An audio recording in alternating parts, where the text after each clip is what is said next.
Okay, so first drain from the rad, and it's come out this sort of colour, like a black.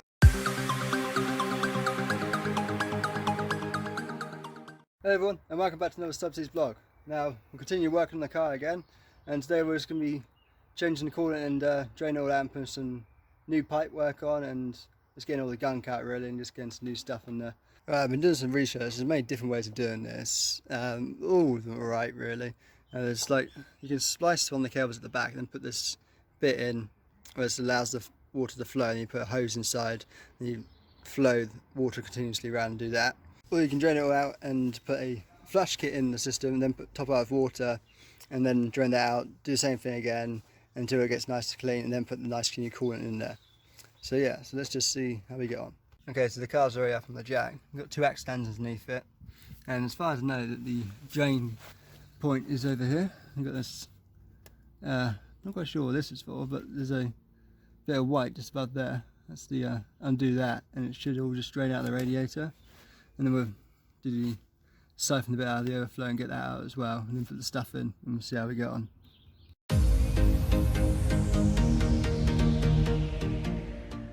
Okay, so first drain from the rad, and it's come out this sort of colour, like a blacky sort of greeny colour, so we have to drain it a few times and see what happens.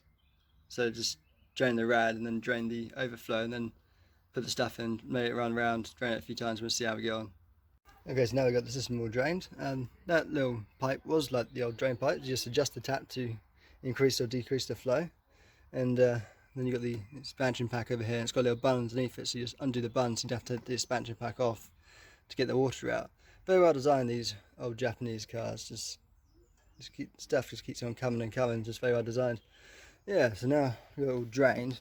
I mean, one thing I want to mention is, like, take the lid off when you drain it off, and also make sure the engine's cold when you drain it, otherwise it'll start steaming and water will be very hot and everything, and it'll be very dangerous. Anyway, so for the old flash kit, so I'm just going to put half in, fill it up at the radiator so it's full, run it for about 10 minutes with the heating on, let it idle, and then wait for it to cool, drain it again, do the same thing again, and then we'll see sort of where we are with that sort of time.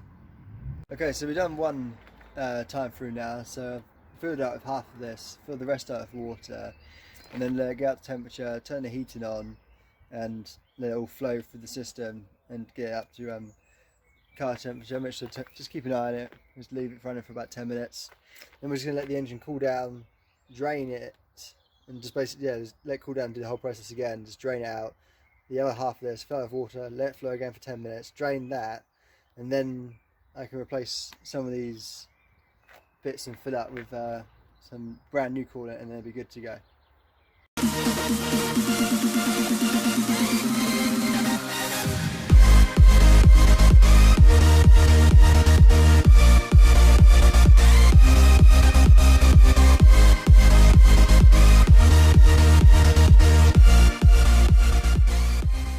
Right, now we've drained it 3 times and flushed it through twice. It should be pretty clean now. The water's definitely come out a bit cleaner.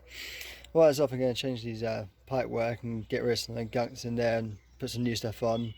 But the main reason changing it is for the aesthetics, or it looks really, because it's going to match all the blues and everything like that. But there could probably still be some gunk remaining in some of these places. So change them over and put some fresh stuff in, and then change them over and then put the brand new stuff in. Should be a piece of cake. How hard can it be? Don't say that!